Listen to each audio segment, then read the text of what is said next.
ಎಲ್ಲ ಆತ್ಮಜ್ಯೋತಿಗಳಿಗೂ ಸಾಷ್ಟಾಂಗ ಪ್ರಣಾಮಗಳು. ಇವತ್ತಿನ ಚಿಂತನೆ ಪರಮ ಸತ್ಯದ ಬಗ್ಗೆ ವಿಚಾರಣೆ ಮಾಡೋಣ. ಏನಿದರ ಪರಮ ಸತ್ಯ? ಪರಮ ಸತ್ಯ ಅಂದರೆ ಶಾಶ್ವತವಾದದ್ದು. ಅದಕ್ಕೆ ಆದಿಯೂ ಇಲ್ಲ, ಅಂತ್ಯವೂ ಇಲ್ಲ. ಅಂದರೆ ಹುಟ್ಟಿಲ್ಲ, ಸಾವಿಲ್ಲ, ಸದಾಕಾಲ ಇರುವಂಥದ್ದು ಮತ್ತು ಎಲ್ಲದಕ್ಕೂ ಅದೇ ಮೂಲ, ಅದೇ ಆಧಾರ, ಅದೇ ಅದೇ ಅದೇ ಆಗಿರುವಾಗ ಅಂಥ ಸತ್ಯ ಅದು ಶಾಶ್ವತ. ಅದು ಯಾವುದು? ಅದು ಹೇಗೆ ತಿಳಿಯೋದು? ಏನು ಅಂತ ವಿಚಾರಣೆ ಮಾಡೋಣ. ನೋಡಿಯಪ್ಪ, ಏನು ನಾನು ಅಥವಾ ನಾವು ಅಂತ ನಾವು ಏನು ಕರಿತಾ ಇದ್ದೀವೋ, ನಮ್ಮಲ್ಲಿ ನಮ್ಮ ಅನುಭವಗಳು ಏನಾಗಿದೆ? ನಮಗೆ ಜಗತ್ತು ಅಂತ ಏನಿದೆಯಲ್ಲ, ಈ ಜಗತ್ತು ಸತ್ಯವಾಗಿ ಕಾಣ್ತಾ ಇದೆ ಅಂತ ನಾವು ತಿಳ್ಕೊಂಡಿದ್ವಲ್ಲ, ಅದು ಹೇಗೆ? ಅಥವಾ ನಿಜವಾದ ಸತ್ಯವಾಗಿದೆಯೋ ಇಲ್ಲವೋ? ಈ ಜಗತ್ತಿಗೂ ನಮಗೂ ಏನಾದರೂ ಸಂಬಂಧ ಇದೆಯಾ? ಮತ್ತು ನಮ್ಮ ಈ ಈ ನಿತ್ಯ ಜೀವನದಲ್ಲಿ ನಮಗೆ ಓನ್ಲಿ ಕೇವಲ ಜಗತ್ತೇ ಕಾಣ್ತಾ ಇದೆಯಾ, ಬೇರೆ ಏನು ಕಾಣ್ತಾ ಇಲ್ವಾ ಅಂತ ನಾವು ಎಲ್ಲದಕ್ಕೂ ಪ್ರಶ್ನೆ ಮಾಡ್ಕೊಳ್ಳೋಣ. ನಾವು ಯಾವಾಗ 24 ಅವರು ಅಥವಾ ಪ್ರತಿನಿತ್ಯ ಒಂದು ದಿನಕ್ಕೆ ಅಂದರೆ ನಾವು 24 ಅವರು ಜಗತ್ತಿನ ಅನುಭವನ ಅನುಭವಿಸ್ತಾ ಇದ್ದೀವ? ನಾವು ಜಗತ್ತಿನ ಅನುಭವ ಎಷ್ಟು ಕಾಲ ಅನುಭವಿಸ್ತಾ ಇದ್ದೀವಿ? ನೋಡಿಯಪ್ಪ, ನಾವು ನಿದ್ರೆಗೆ ಹೋಗ್ತೀವಿ. ನಿದ್ರೆಯಲ್ಲಿ ಒಂದು ಕನಸಿನ ಪ್ರಪಂಚ ನಮಗೆ ಸೃಷ್ಟಿ ಆಗುತ್ತಾ ಇಲ್ವೋ? ಮತ್ತು ಕನಸನ್ನು ದಾಟಿ ಗಾಢ ಇದ್ದಲ್ಲಿ ನಮಗೆ ಯಾವ ಪ್ರಪಂಚದ ಅನುಭವ ಆಗಲ್ವಲ್ಲ, ಕೇವಲ ಆನಂದದ ಅನುಭವ ಆಗ್ತಾಯಿತ್ತಲ್ಲ. ಮತ್ತು ನಾವು ಈಗಿರುವಾಗ 24 ಗಂಟೆ ಒಳಗೆ ನಮಗೆ ಕನಸು, ಎಚ್ಚರ, ಗಾಢ ನಿದ್ರೆ ಈ ಮೂರರ ಅನುಭವವನ್ನು ನಾವು ಅನುಭವಿಸ್ತಾ ಇದ್ರೂ ಸಹ ನಾವು ಎಚ್ಚರವಾದ ಪ್ರಪಂಚನೇ ಸತ್ಯ ಅಥವಾ ಎಚ್ಚರವಾದ ಶರೀರನೇ ಸತ್ಯ, ದೇಹನೇ ಸತ್ಯ ಅಂತ ನಾವು ಹೇಳೋಕ್ಕೆ ಯಾಕೆ ಹೇಳ್ತಾ ಇದ್ದೀವಿ? ಏನು ಕಾರಣ ಅಂತ ನಾವು ಪ್ರಶ್ನೆ ಮಾಡ್ಕೊಬೇಕು. ನಮಗೆ ಇನ್ನು ಉಳಿದಿರೋದು ಕನಸು ನಿಮಗೆ ಸುಳ್ಳಾಗೋಯ್ತು, ಗಾಢ ಇದ್ರೂ ಸುಳ್ಳಾಗೋಯ್ತು, ಅದು ಕ್ಷಣಿಕ ಆಗೋಯ್ತು. ಗಾಢ ನಿದ್ರೆ ನಿಜನ, ಎಚ್ಚರವಾದ ಅನುಭವಗಳು ನಿಮ್ಗೆ ಸತ್ಯ, ಎಚ್ಚರವಾದ ಸುಖ ದುಃಖ ಕೂಡ ಶ್ರೇಷ್ಠ, ಅದೇ ಸತ್ಯ. ಗಾಢ ನಿದ್ರೆ ಬೇಕು, ಆನಂದ ತಗೊಂತೀರ, ಆದರೂ ಸಹ ನಿಮ್ಗೆ ಅದ್ರ ಬಗ್ಗೆ ಯಾವ ಒಂದು ಅರಿವಿಲ್ಲ. ಕೇವಲ ಅದರ ಆನಂದ ಪಡ್ಕೊಂಡೆ ಅದರ ಎಚ್ಚರವಾದ ಅನುಭವದ ಬಗ್ಗೆ ಕಲ್ಪನೆಗಳು, ಯೋಚನೆಗಳ ಬಗ್ಗೆ, ಅದ್ರ ಬಗ್ಗೆ ಜಾಸ್ತಿ ಯೋಚನೆಗಳು, ಅದ್ರ ಬಗ್ಗೆ ಭಾವನೆಗಳು, ಅದೇ ನಿಮ್ಮ ಅದ್ರ ಬಗ್ಗೆ ಅನುಭವವನ್ನೇ ನೀವು ಅದನ್ನೇ ಅದ್ರ ಬಗ್ಗೆನೇ ಮಾತುಕತೆಗಳು, ಅಭಿಪ್ರಾಯಗಳು, ಇದೇ ಶ್ರೇಷ್ಠ ಅಂತ ಹೇಳ್ತಾ ಇರುವಾಗ ಇದು ಯಾಕೆ? ಕನಸಿನ ಪ್ರಪಂಚನ ನೀವು ಯಾಕೆ ಸತ್ಯ ಅಲ್ಲ ಅಂದರೆ, ಎಚ್ಚರ ಪ್ರಪಂಚನ ಯಾಕೆ ಸತ್ಯ ಅಂತ ಇದ್ದೀರಾ? ಕನಸದಲ್ಲೂ ನಿಮಗೆ ಎಚ್ಚರದಲ್ಲಾಗಿರೋ ಒಂದು ಅನುಭವಗಳು ಕನಸಿನಲ್ಲೂ ಆಗ್ತಾ ಇದೆಯಲ್ಲ, ಆಗಿತ್ತಲ್ಲ. ಅಲ್ಲೂ ಭಯ ಆಗಿತ್ತು, ಅಲ್ಲೂ ಸುಖ ಬಂದಿತ್ತು, ಅಲ್ಲೂ ದುಃಖ ಅನ್ನೋದು ಅನುಭವ ಆಗಿತ್ತು. ಈ ಎಲ್ಲ ಅನುಭವಗಳು ಕನಸಿನಲ್ಲೂ ಆಗಿದ್ರು. ಅದನ್ನು ನೀವು ಕನಸಂದರೆ ಅದು ಕ್ಷಣಿಕ ಅಂತ ಹೇಳ್ತಿದ್ದೀರಾ. ಈ ಎಚ್ಚರದ ಪ್ರಪಂಚ ಕ್ಷಣಿಕ ಅಲ್ಲ, ಅದು ಶಾಶ್ವತ ಅಂತಿದ್ದೀರಾ. ಅದು ಎಲ್ಲ ಹೇಗೆ ಅಂತ ಪ್ರಶ್ನೆ ಮಾಡ್ಕೊಳ್ಳಿ. ಅದು ಸತ್ಯನ ಎಚ್ಚರದ ಪ್ರಪಂಚ? ಇಲ್ಲ. ಅದು ಹೇಗೆ, ಏನು ಅಂತ ವಿಚಾರ ಮಾಡೋಣ. ನೋಡಿಯಪ್ಪ, ನೀವು ಈ ಶರೀರ ಅನ್ನೋದಿದೆಯಲ್ಲ, ಆ ಶರೀರ ಅನ್ನೋದೇ ಸತ್ಯ ಅಲ್ಲ ಅಂತಿರುವಾಗ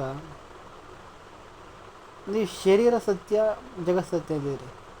ಎಚ್ಚರವ ಶರೀರ ಇದನ್ನ ಕನಸಿನ ಶರೀರ ತಗೊಂಡ್ರೆ, ಕನಸಿನ ಶರೀರನ ಬಿಟ್ಟರೆ, ಎಚ್ಚರ ಶರೀರ ಬಿಟ್ಟರೆ ಯಾವ ಶರೀರ ಇಲ್ಲ, ಕೇವಲ ಆನಂದ ಅನುಭವನ ಅನುಭವಿಸ್ತೀರಿ ಗಣಿದ್ರಲ್ಲಿ. ಈಗಿರುವಾಗ ಯಾವ ಶರೀರನೂ ಸತ್ಯ ಅಲ್ಲ. ಯಾವ ಶರೀರ ಸತ್ಯ ಅಲ್ಲ ಮೇಲೆ ಶರೀರಕ್ಕೆ ಸಂಬಂಧಪಟ್ಟ ಕಲ್ಪನೆ ಲೋಕಗಳು ಆಗಲಿ, ಆ ಜಗತ್ತ ಎಲ್ಲವೂ ಸತ್ಯ ಅಲ್ಲ, ಮಿಥ್ಯ ಆಗೋಯ್ತು.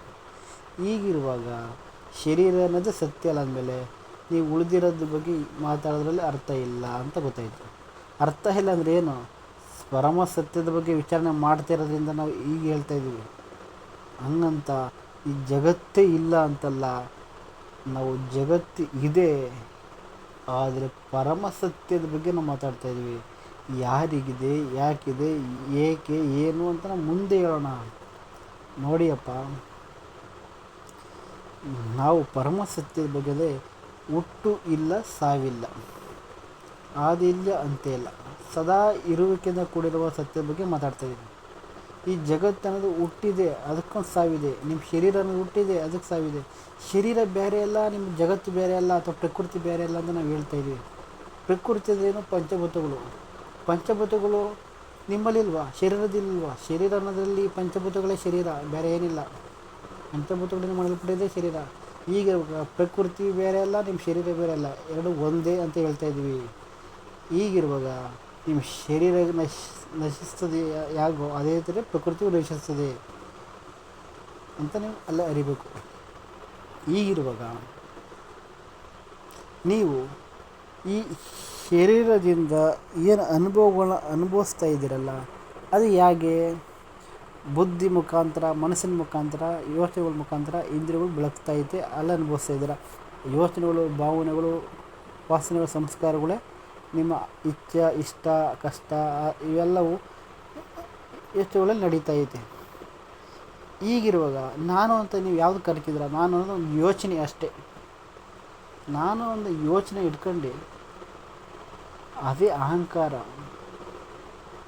ಅದು ನಿಮ್ಮನ್ನು ಆಸೆಗಳು, ವಾಸನೆಗಳು ಗಟ್ಟಿ ಮಾಡ್ಕೊಂಡು, ಅನುಭವನ ಗಟ್ಟಿ ಮಾಡ್ಕೊಂಡು, ಇದು ಸತ್ಯ ಅಂದ್ಕೊಂಡು ಹೋಗ್ತೈತೆ. ನಿಜವಾದ ನಾನು ಒಂದೇ ಒಂದು ಯೋಚನೆನ ನೀವು. ನಾನು ಅನ್ನೋದೊಂದು ಅಹಂಕಾರದಿಂದ ಕೂಡಿರೋ ಯೋಚನೆ ಆಗೋಕ್ಕೆ ಸಾಧ್ಯನಾ? ಯಾಕೆ ಅಂದರೆ ಆ ಯೋಚನೆ ಎಲ್ಲಿತ್ತು? ಗಾಢ ಇದರಲ್ಲಿ ಇರಲೇವಲ್ಲ. ಮತ್ತು ಕನಸಲ್ಲಿ ಬೇರೆ ಯೋಚನೆ, ಬೇರೆ ನಾನು, ಆ ಯೋಚನೆ ಬೇರೆ ನಾನು. ಈಗಿರುವಾಗ ಎಲ್ಲವೂ ಕಲ್ಪನೆಗಳು ಅಂತ ನೀವು ಯಾಕೆ ಅನುಭವಿಸ್ತಾ ಇಲ್ಲ? ನೋಡಿಯಪ್ಪ, ನಾನು ಅಂದರೆ ಈ ಯೋಚನೆ ಅನ್ನೋದು, ನಾನು ಅನ್ನೋ ಯೋಚನೆ ಜಗತ್ತನ್ನು ಬೆಳೆಸೋಕ್ಕೆ ಸಾಧ್ಯ ಇಲ್ಲ.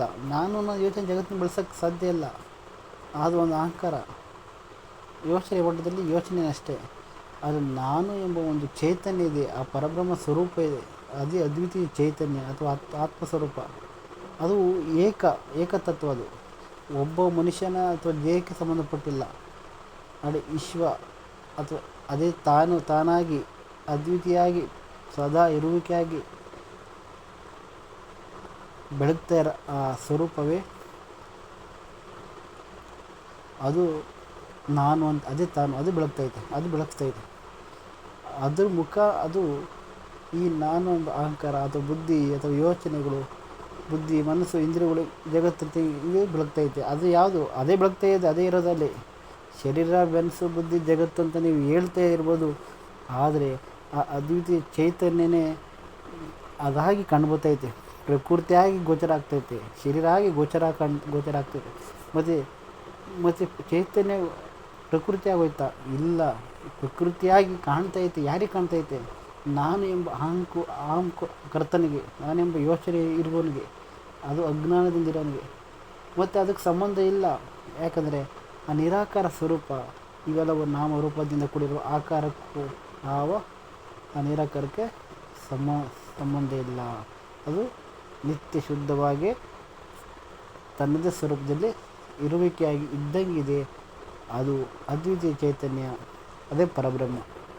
ಅದು ತಾನು ಅಂತ ನಿಮಗೆ ಅನುಭವ ಎಲ್ಲಿವರೆಗೂ ಬರಲ್ವೋ ಅಲ್ಲಿವರೆಗೂ ನಿಮ್ಮ ಮನಸ್ಸಿನಿಂದ ಕೂಡಿರುವ ಯೋಚನೆಗಳು ಗಟ್ಟಿಯಾಗೇ ಇರುತ್ತೆ. ಗಟ್ಟಿಯಾಗಿದ್ದಾಗ ಆ ಯೋಚನೆಗಳು ನಿಮಗೆ ಸತ್ಯ ಅಂತ ಗೋಚರ ಆಗುತ್ತೆ. ಇಲ್ಲಿವರೆಗೂ ನಿಮ್ಮ ಯೋಚನೆ, ಭಾವನೆಗಳು ಎಲ್ಲವೂ ಸತ್ಯ ಆಗಿರುತ್ತೆ, ಅಲ್ಲಿವರೆಗೂ ನಿಮಗೆ ಜಗತ್ತು ಅನ್ನೋದು ಸತ್ಯವಾಗೇ ಕಾಣುತ್ತೆ. ಅಲ್ಲಿವರೆಗೂ ಸತ್ಯವಾಗಿ ಕಾಣೋದ್ರಿಂದ ನಿಮಗೆ ಶಾಶ್ವತವಾದ ಮುಕ್ತಿ ಅಥವಾ ಪರಮ ಸತ್ಯ ಸಿಗಕ್ಕೆ ಸಾಧ್ಯವಿಲ್ಲ.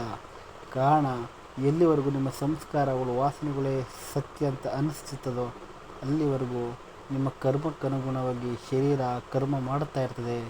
ಮತ್ತೆ ಅದು ಕರ್ಮ ಅದಕ್ಕೆ ಪ್ರಾರಬ್ಧ ಕರ್ಮ ಮುಗಿದಾಗೆ ಮತ್ತೊಂದು ಜನ್ಮ, ಮತ್ತೊಂದು ಶರೀರ, ಹೀಗೆ ಮತ್ತೊಂದಿಗೆ ಜನ್ಮವನ್ನು ತಾಳ್ತಾ ಇರುತ್ತೆ. ಹೀಗಿರುವಾಗ ಪರಮ ಸತ್ಯವನ್ನು ತಿಳಿಬೇಕಂದ್ರೆ ಬ್ರಹ್ಮಜ್ಞಾನವನ್ನು ಪಡಿಬೇಕು. ಅದೇ ಬ್ರಹ್ಮಜ್ಞಾನ ಅಂದರೆ ಯಾವುದು? ನಿಜವಾದ ನಾನು ಯಾರೆಂಬ ಸತ್ಯ.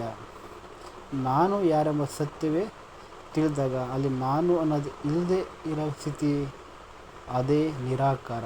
ಅಲ್ಲಿ ಆಕಾರವೇ ಇಲ್ಲ, ಅಲ್ಲಿ ಕೇವಲ ಬೆಳಕಿನ ಸ್ವರೂಪ. ಆ ಸ್ವರೂಪವೇ ತಾನಾಗಿ ಬೆಳಗ್ತೈತೆ.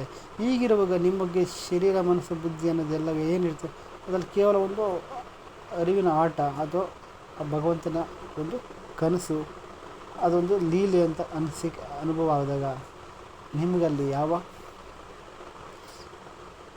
ಭೇದ ಭಾವಗಳಿಗೆ ಅಲ್ಲಿ ಅವಕಾಶವೇ ಇಲ್ಲ. ಎಲ್ಲವೂ ಪರಮಾತ್ಮನ ಸ್ವರೂಪವೇ, ಅದೇ ಏಕಮಯ ಅದ್ವಿತೀಯ ಚೈತನ್ಯವೇ ಎಂಬ ಅನುಭವ ಬಂದಾಗ ಅದೇ ನಿಜವಾದ ಶಾಂತಿ ಅಥವಾ ಆನಂದ, ಇದೇ ಪರಮ ಸತ್ಯ ಅಂತ ಹೇಳ್ತಾ ಇವತ್ತಿನ ಚಿಂತನೆ ಇಲ್ಲಿಗೆ ಮುಗಿಸೋಣ. ಹರಿ ಓಂ.